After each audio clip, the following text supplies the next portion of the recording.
तो जय हिंद दोस्तों, स्वागत है आपका एक बार फिर से आपके अपने यूट्यूब चैनल स्कॉलर माइंड पे। तो आशा करता हूँ कि आप जहाँ भी से भी जिस किसी चैनल से भी आप सिलेक्शन पोस्ट फेज 8 के रिगार्डिंग इन्फॉर्मेशन ले रहे होंगे वो सही ले रहे होंगे। बस इतना ही मैं आपसे उम्मीद करता हूँ कि जहाँ से भी आप नॉलेज लें बिल्कुल सही लें। तो दोस्तों सबसे पहले तो आपको ये बताना चाहूँगा कि कट ऑफ की वीडियो देखिएगा कल या परसों में आपको मिलेगी, वो भी जो शॉर्ट लिस्टेड कैंडिडेट हैं उनके माध्यम से। ठीक है, जो शॉर्ट लिस्टेड कैंडिडेट हुए उनके मार्क्स आपके सामने शो होंगे, वो भी मैं आपको बताऊंगा। वो देखिए दोस्तों ऑफिशियल मार्क्स नहीं होंगे, वो उनके बताए हुए मार्क्स होंगे। ठीक है, ये चीज़ आपको ध्यान रखना है। चलिए अब बात करते हैं। आज की वीडियो का टॉपिक है कि स्क्रूटनी में क्या क्या होने वाला है, डॉक्यूमेंट कैसे भेजेंगे, कौन कौन से डॉक्यूमेंट भेजेंगे, कब तक भेजने हैं, कैसे भेजने हैं।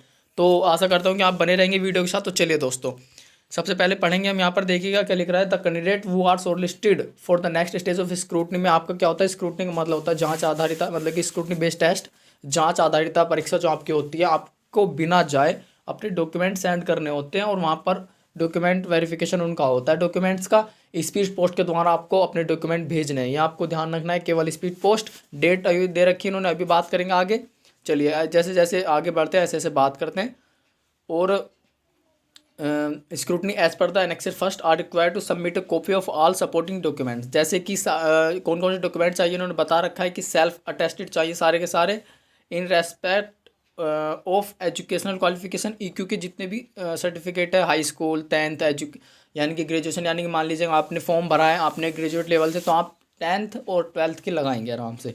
अगला आपका एक्सपीरियंस सर्टिफिकेट बहुत ज़्यादा मोस्ट रहने वाला है। अगर एक्सपीरियंस सर्टिफिकेट नहीं है तो आपको रिजेक्शन लिस्ट में डालेंगे वो। अगली बार फिर एक बार चांस और मिलेगा, यदि तब तक भी आप अपना एक्सपीरियंस सर्टिफिकेट नहीं बना पाते हैं तो आपको फिर फाइनल जो आपकी जो लिस्ट रहेगी लास्ट वाली, यानी कि उसको क्या बोलते हैं मैं आपको यहीं बता नहीं पा रहा हूँ, नाम भूल रहा हूँ उसका, एडिशनल वाली जो होगी अलग से, तो उसमें आपको बाहर कर दिया जाएगा।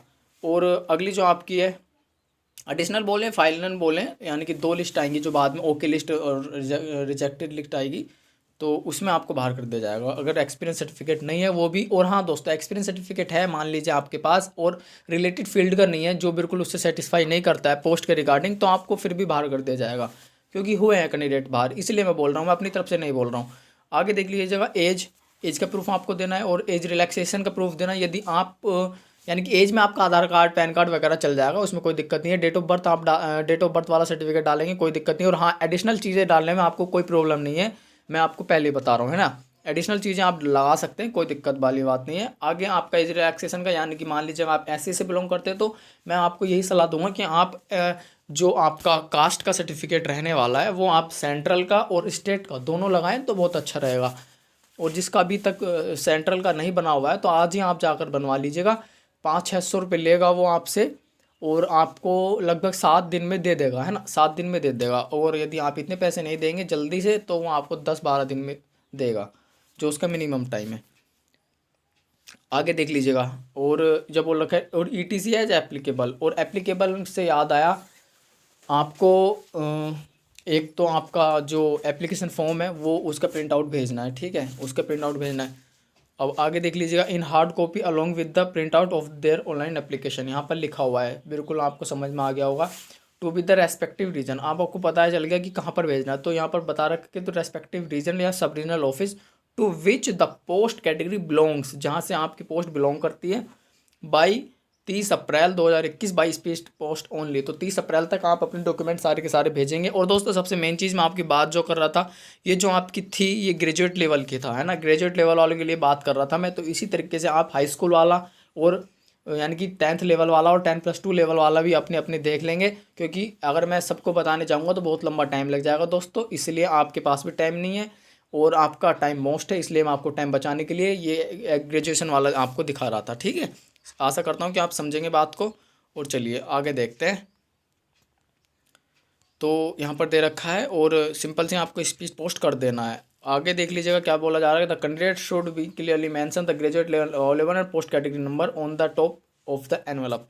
तो जैसे कि हमारा एनवेलप होता है तो उसके कोने पर यहाँ पर लिख देंगे कि ऊपर यहाँ पर इस जगह से मेंशन करेंगे कि graduation and above level and post category number, वो लिख देंगे। ठीक है, बिल्कुल टॉप पर। और आपको भेज देना है while sending the documents to the respective sub regional office by speed post. आगे देख लीजिएगा यहाँ पर क्या बोला जा रहा है, it may be noted that if a candidate has applied for 3 categories of post, for example NR इतना और इतना को भरा है, देन सी हैज़ या सी या he has to submit his या her requisite document in hard copy. English मेरी थोड़ी वीक है, आप चला लीजिएगा काम दोस्तों। हार्ड कॉपी यानी कि कंसर्न रीजनल, तो यानी कि मैं आपको ये बताना चाह रहा हूँ कि आपको सेपरेटली अलग अलग आपको वहाँ पर एक सेट बना करके भेजना होगा सारे के सारे अपने डॉक्यूमेंट का, ठीक है, इन्होंने बता रखा है।